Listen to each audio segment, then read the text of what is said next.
Naitatanong nyo ba minsan kung bakit may 10, 14, 18, 21 at 24K na klase ng alahas? Tara, explain natin yan. I-flex mo! Ang K o karat sa gold ay nangangahulugang 1 of 24 parte o 4.17% kabuuan ng purong ginto. Sa makatuwid, ang 24K mong klase ng alahas ay purong ginto at ang 18K na klase mo ng alahas ay 18 na parte ng ginto. Ang alloys ay mga solid solution na hinahaluan ng iba pang klase ng metal gaya ng copper, silver, nickel, palladium at zinc sa ginto. In short, sa 18K klase mo ng alahas ay may 6 na bahagi ng alloy metals. Kaya ano pang hinihintay mo? Tara na, bili na ng alahas. Nagbabagang balita! DOH at IATF nagbabala sa maaaring panibagong lockdown. Panibagong COVID variant nakapasok na ng bansa. Tutukan mamaya sa TV Flash Report. Naku! Luningning!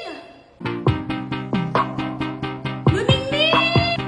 Bumili ka nga ng alcohol! TikTok ka ng TikTok. Wala ka pang kaalam-alam. Magla-lockdown na naman. Hala, sige, bumili ka doon sa tindahan ni Aling Guling. Ano po ba ipapabili yung alcohol? Aba, ewan ko. Basta kahit ano. Basta mapapatay yung COVID na yan.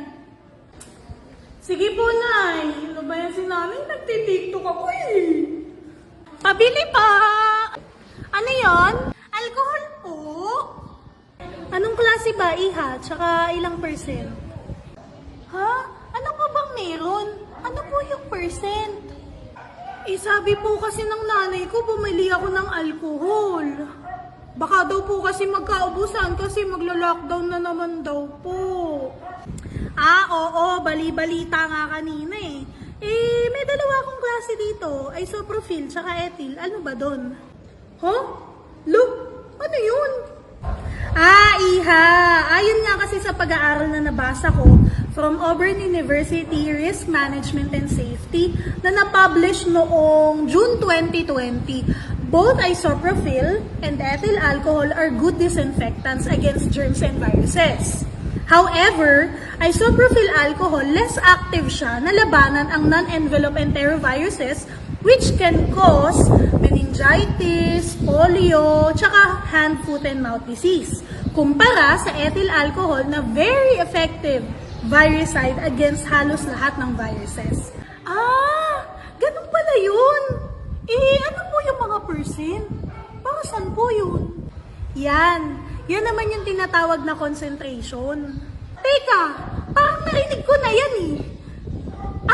Dun sa commercial ni Miss Gold Digger, yung pinanonood lagi ni Nanay sa TV. Concentration? Ano po ba yun? Naku, madali na lang yan. Pero bago yan, ano ba ang gusto mo? Isopropyl or ethyl? Ethyl po, syempre.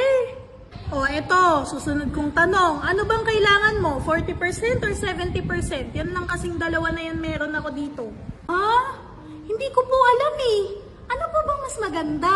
Ay nako, sige, papaliwanag ko na lang sa'yo kung ano muna yung concentration na tinatawag para naman mas malinawan ka kung ano yung dapat mong bilhin. Tandaan na ang solute ay yung purong isopropyl or yung purong ethyl alcohol. Ang solvent naman ay yung distilled water. Ngayon, ang tanong, paano nakuha ang 70% solution? Para makompute ang percentage by volume, ang formulang ito ang ginagamit.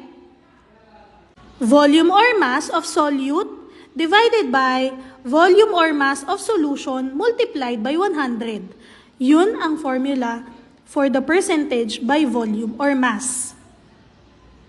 Halimbawa, sa isang bote ng rubbing alcohol, may 100 ml na solution. Para malaman ang amount of solute, ang formula ay ito. Kaya ang 100 ml multiplied by 70% ay 70% milliliter na solute o ethyl alcohol at yung 30% milliliter naman ay yung distilled water. Yun pala yun. Now I know. Sige, aling-huling, yung 70% na lang po. Tsak, patay kayang COVID dyan. O, ngayon, alam mo na, ha? O siya, ito yung ethyl alcohol mo, 70% yan, ha? Ingat ka pag uwi.